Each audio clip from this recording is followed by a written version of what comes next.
मेरी प्यारे भाई और बहनों, आप सभी को जय मसीह की। आप सभी का स्वागत है हमारे इस चैनल पे।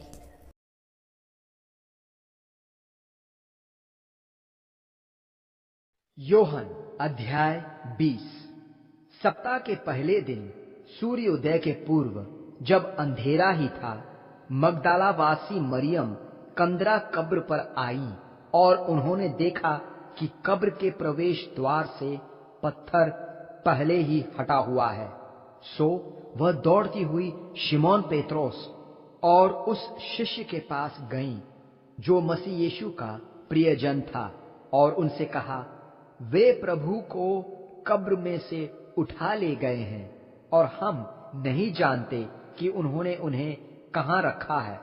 तब पेत्रोस और वह अन्य शिष्य कब्र की ओर चल पड़े। वे दोनों साथ साथ दौड़ रहे थे, किंतु वह अन्य शिष्य दौड़ते हुए पेत्रोस से आगे निकल गया और कब्र पर पहले पहुंच गया। उसने झुककर अंदर झांका और देखा कि वहां कपड़े की पट्टियों का ढेर लगा है, किंतु वह भीतर नहीं गया। शिमोन पेत्रोस भी उसके पीछे पीछे आए और उन्होंने कब्र में प्रवेश कर वहां कपड़े की पट्टियों का ढेर और उस अंगोछे को भी, जो मसीह यीशु के सिर पर बांधा गया था, कपड़े की पट्टियों के ढेर के साथ नहीं, परंतु अलग स्थान पर रखा हुआ पाया। तब वह अन्य शिष्य भी, जो कब्र पर पहले पहुंचा था, भीतर गया। उसने देखा और विश्वास किया। वे अब तक पवित्र शास्त्र की यह बात समझ नहीं पाए थे कि मसीह यीशु का मरे हुओं में से जी उठना जरूर होगा। सो शिष्य दोबारा अपने अपने घर चले गए, परंतु मरियम कब्र की गुफा के बाहर खड़ी रो रही थी। उन्होंने रोते रोते झुककर कब्र की गुफा के अंदर झांका। उन्होंने देखा कि जिस स्थान पर मसीह यीशु का शव रखा था, वहां सफेद कपड़ों में दो स्वर्गदूत बैठे हैं, एक सिर के पास और दूसरा पैर के पास। उन्होंने उनसे पूछा, तुम क्यों रो रही हो?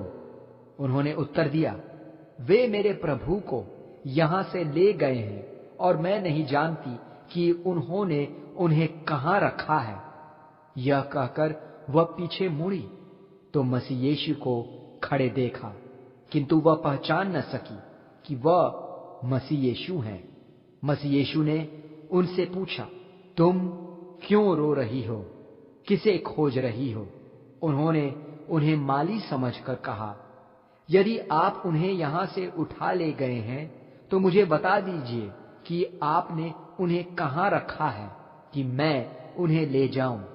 इस पर मसीह यीशु बोले, मरियम। अपना नाम सुन वह मुड़ी और उन्हें इब्री भाषा में बुलाकर कहा, रब्बूनी, अर्थात गुरुवर। मसीह यीशु ने उनसे कहा, मुझे मत छुओ, क्योंकि मैं अब तक पिता के पास ऊपर नहीं गया हूं, किंतु मेरे भाइयों को जाकर सूचित कर दो, मैं अपने पिता और तुम्हारे पिता तथा अपने परमेश्वर और तुम्हारे परमेश्वर के पास ऊपर जा रहा हूं। मगदलावासी मरियम ने आकर शिष्यों के सामने घोषणा की, मैंने प्रभु को देखा है। और उसने शिष्यों को वह सब बताया जो प्रभु ने उससे कहा था। उसी दिन, जो सप्ताह का पहला दिन था, संध्या समय यहूदियों से भयभीत शिष्य द्वार बंद किए हुए कमरे में इकट्ठा थे। मसीह यीशु उनके बीच आ खड़े हुए और बोले, तुम में शांति बनी रहे। यह कहकर उन्होंने उन्हें अपने हाथ और पांव दिखाए। प्रभु को देखकर शिष्य आनंद से भर गए। इस पर मसीह यीशु ने दोबारा उनसे कहा, तुम में शांति बनी रहे। जिस प्रकार पिता ने मुझे भेजा है, मैं भी तुम्हें भेजता हूं। तब उन्होंने उन पर फूंका और उनसे कहा, पवित्र आत्मा ग्रहण करो। यदि तुम किसी के पाप क्षमा करोगे, उनके पाप क्षमा किए गए हैं, और जिनके पाप तुम क्षमा नहीं करोगे वे अपने पापों में बंधे रहेंगे। जब मसीह यीशु अपने शिष्यों के पास आए थे, उस समय उनके 12 शिष्यों में से एक शिष्य थोमस, जिनका उपनाम दिदुमुस था, वहां नहीं थे। अन्य शिष्य उनसे कहते रहे, हमने प्रभु को देखा है। इस पर थोमस उनसे बोले, जब तक मैं उनके हाथों में कीलों के वे चिन्ह न देख लूं और कीलों से छिदे उन हाथों में अपनी उंगली और उनकी पसली में अपना हाथ डालकर न देख लूं, तब तक मैं विश्वास कर ही नहीं सकता। 8 दिन के बाद मसीह यीशु के शिष्य दोबारा उस कक्ष में इकट्ठा थे, और इस समय थोमस उनके साथ थे। सारे द्वार बंद होने पर भी मसीह यीशु उनके बीच आ खड़े हुए और उनसे कहा, तुम में शांति बनी रहे। तब उन्होंने थोमस की ओर मुख कर कहा, अपनी उंगली से मेरे हाथों को छूकर देखो, और अपना हाथ बढ़ाकर मेरी पसली में डालो। अविश्वासी न रहकर विश्वासी बनो। थोमस बोल उठे, मेरे प्रभु, मेरे परमेश्वर। मसीह यीशु ने उनसे कहा, तुमने तो विश्वास इसलिए किया है कि तुमने मुझे देख लिया। धन्य हैं वे जिन्होंने मुझे नहीं देखा फिर भी विश्वास किया।